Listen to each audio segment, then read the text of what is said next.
What's up, guys? Welcome to Daily Dose of Reddit. This is your host, Zach, and today's subreddit is r/StoriesAboutKevin. This story's called Part 3, How a Kevin Managed to Graduate from College with a Physics Degree, Integrated Masters. It was a bumpy ride. The Grand Finale, Part 3 out of 3. Here we are, the grand finale. I heard this from multiple people and they all said virtually the same thing, so I am confident that this is true and little to no embellishment was done. This took place during his last years of college. Since I heard this from other people and his academic path was a mess, I know the order of the events but don't know exactly in what year they happened. 8th, 9th, 10th. It was during these 3 years for sure. Now to the ending. So Kevin managed to pass some modules over the years, either by cheating or just pure dumb luck. Very few easier modules were passable by a multiple choice exam or presentation. I'm actually very surprised that he never got caught cheating, or if he was, he managed to keep it quiet and not be expelled somehow. I heard a few stories about presentations that he made that were horrible, like he would open the wrong PowerPoint without noticing right away and only realize a few slides in. Professors and students super confused by what the hell he was doing. Anyway, those are now minor details. In order to be allowed to write a thesis and graduate, you had to have earned a certain amount of credits for completing modules. In our case, it was all of them. So on your last year, you would plan ahead. You would start looking for projects within your field of interest and the specialized professor in that field in your first semester. If accepted by the professor, you would start working on your project in your second semester, with no modules, if you passed all the modules from the first semester and all the previous years. I hope this makes sense. So Kevin had all modules done except for 2. This means that he could not write his thesis. But this is for mere mortals. Physics Kevin is a legend and he was having none of it. So he went to every professor asking for possible projects that they may have open that he could work on. Every single professor was turning him down. Not because there was a lack of projects, not because he was still 2 modules short, but because Kevin was,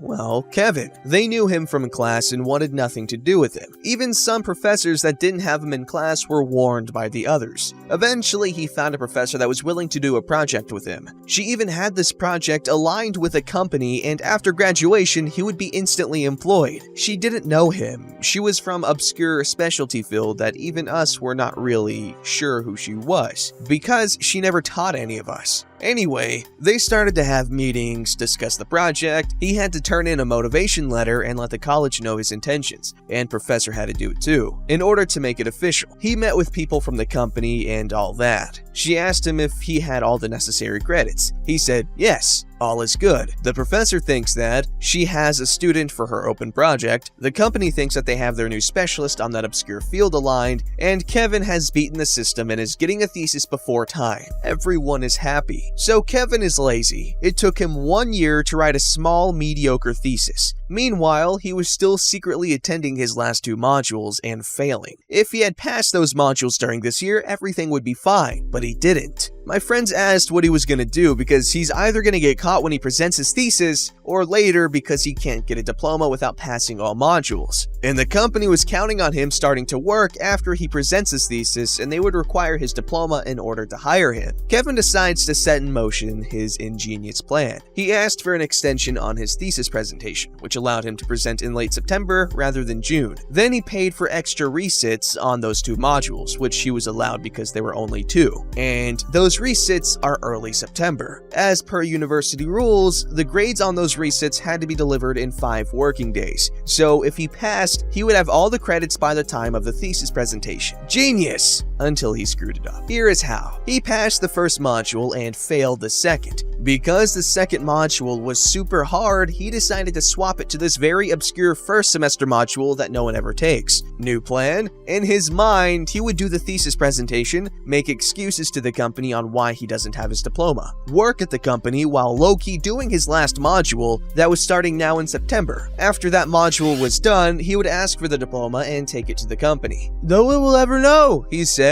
It was quite clever actually. Too clever for him without a doubt. I'm pretty sure someone came up with it and he was just following the plan. Okay, all is well. The presentation day comes. He presents his thesis in the morning, passes with mediocrity. Everyone passes on their thesis presentation, right? Off he goes after lunch for his obscure little easy-peasy module. And now crap hits the fan. For what I was told, he entered the room, the professor hadn't even arrived yet. He sets his thing on a desk. As he is sitting, the professor enters. He looks in shock as the professor is none other than the supervisor from his project. He was so busted. The professor asked what he was doing there. He tried some excuse that he just wanted to catch the class. Dumb move. There was only one student enrolled in that class, and it was him. Busted. The most ridiculous part of this all was that when you enroll, you see the module main subject and who the lecturer is. He didn't even recognize his supervisor's name that he had to include on his thesis when he was enrolling on his module. All hell broke loose. The teacher went to the academic services and principals. No one even knew what to do. There were no regulations for this. There were no rules for someone who had a thesis done but is still lacking module credits. They froze his thesis grade. The company called him to know about the thesis and set a date for his first day. He told them everything in hopes that they would wait for him because now his thesis grades were frozen. The company was pissed at all this and didn't want him anymore. Also, they were pissed at the university because how come no one, not a single soul in that university, remembered to check his student file to make sure that he actually had the necessary credits? This was going to be a PR nightmare for the university. You can't have universities being so oblivious to what happens under their own roofs and believing in what any student says without checking.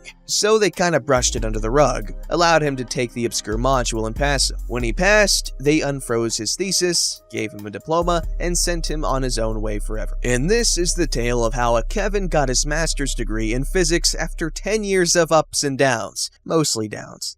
I just want to remind everyone that, in the end, Kevin did have all the necessary credits in order to be awarded the degree. He just did it the Kevin way, slowly and out of order, just like the thoughts in his head. Edit 2, I can't believe I forgot about this, was chatting with a mate and telling him about this post, and he reminded me of another Kevin story with this particular Kevin. One day we were working in the physics lab. There were labs on the 0 floor and the -1st floor. Me and my friend were on the -1st floor labs, and all of a sudden the lights went out. Everyone's experiments for the afternoon went down the drain. A professor enters the lab and asks us to pack up and leave because some moron decided to plug an ammeter into an outlet, causing the whole physics department to lose power and burn a few fuses. We jokingly said, "I bet it was Kevin." The professor heard and said, "Yes, it was a student by the name of Kevin. Are you guys in on it? Is this some kind of prank you're pulling on each other?" "No, he isn't even in this lab. We have nothing to do with him." Apparently, he was on the 0 floor labs and pulled that stunt. When asked about it, he said that the professor told him not to plug the ammeter in the outlets because it would short circuits and he wanted to test if it was true. He failed that lab module right there. It doesn't end here. The next year, someone heard the story of how a guy named Kevin shut down the entire department for a day doing a lab practical session and asked if it was him and if it was true. He said yes and proceeded to show them how he did it, and guess what? It happened again. He failed that module that year right there as well. You know what? You gotta hand it to Kevin. He did not give up despite the universe telling him over and over and over and over and over that this was not meant for him. Yet he decided that it was, or he was too dumb to hear the universe. But that, who knows? Who knows? Definitely not Kevin. This story's called How My Cousin, Kavina, Became the Top Local News Story of the Year. My cousin has lived most of her life immune to the very laws of nature. She was born the smallest baby at the time to survive in our small town hospital. It wasn't so much that the doctors performed miracles to save her, she just lived when all logic said she shouldn't have. Her first marriage was one of convenience in that her spouse needed her for the green card, but he was a decent guy who didn't leave her once he gained legal status. He just couldn't deal with his stupidity anymore. No one in the family held a grudge and wished him well. This brings us to her second marriage. Kavina's first husband was a squared-away guy, so her credit was in good shape, which, coupled with her gullible nature, made her a perfect mark for Leroy, her second husband. My superpower is spotting human sludge no matter what form it takes. So my alarms were going off the second I met him. But my family is the epitome of Southern hospitality and welcomed him right on in. This is a Kevin story and not a Leroy story, so I will be brief in his description. Think adult, overweight, and larcenous Eddie Haskell from Leave It to Beaver crawling up everyone's ass until it's time to part them from their wallet. Soon there was a courthouse wedding. Leroy had been grumbling about Kevin opening a charge account, so he wanted to get that under control before she dug herself a hole. What he really meant was that he burned his credit long ago and needed her decent rating to set his plan in motion. There were new cars, a house, and new house under construction. Kevin just signed her name where Leroy pointed. That new house was a money pit, and Leroy couldn't hold off foreclosure much longer, so he attempted an arson scam. I say attempted because yes, Leroy did in fact set the fire. What he didn't plan on was that Kevin would call 911 and report it before he said it. Kevin was caught coming down the access road with gas cans and valuables in her truck. Kevin was arrested right along with her husband. She couldn't walk into a store without uncomfortable whispers, so she divorced Leroy and ran for the hills, right? Wrong! She allowed him to take out a $250,000 life insurance policy on her. She made minimum wage, and now that her credit was shot, had nothing of monetary value to bring to the marital partnership. A normal person might think twice about rendering themselves worth more dead than alive, but not Kevin. The family put all of this out of our minds in the short term. That is until we turned on the local news one sunny morning and saw Leroy's mugshot as the lead. If you guessed conspiracy to commit murder, you win a cookie. He was pulled over in a felony stop on the interstate. Traffic was backed up for half the day between the initial hullabaloo and the towing of the semi-truck he had to abandon. Yes, indeed. Leroy set in play a plan to actually murder Kevin. So when the news broke, she changed the locks and used his coin collection vending machines, right? Wrong! A judge had to make an emergency order forbidding her to ever have contact with Leroy until a hearing could be conducted. Kudos to that judge, he was one creative dude. When the hearing was held, he ruled that Kevin and Leroy could have weekly visits only in the presence of their minister with the police in the parking lot. I guess he figured that if Kevin managed to get herself killed with those protections in place, he had done the best he could. So now we come to the trial, and question of how Leroy got arrested gets answered. He tried to hire an honorable man to kill his wife. Bill went to the state police as soon as he realized that Leroy was serious. He was wired and cameras were set up. The camera failed, but the audio was clear. The defense argued that the transcript was off, but it wasn't.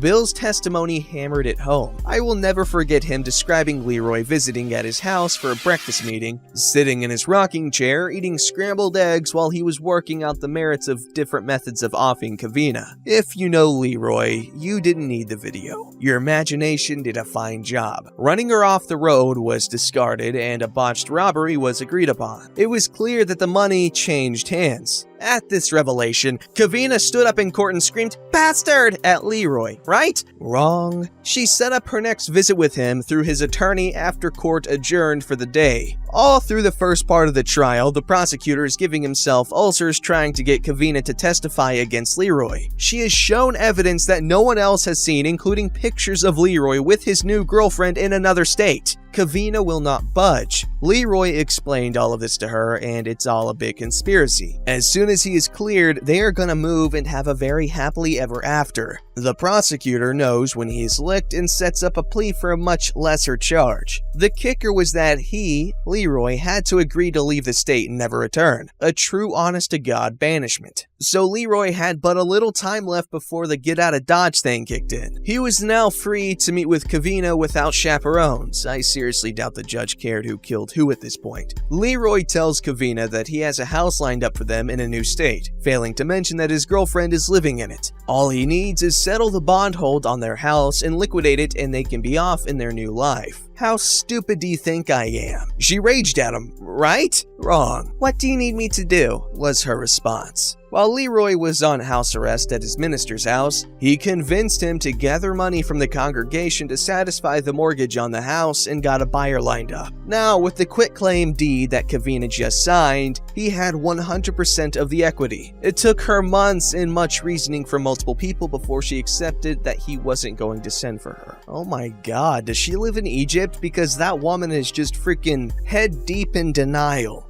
Don't forget to like, subscribe, and hit that bell to never miss an episode.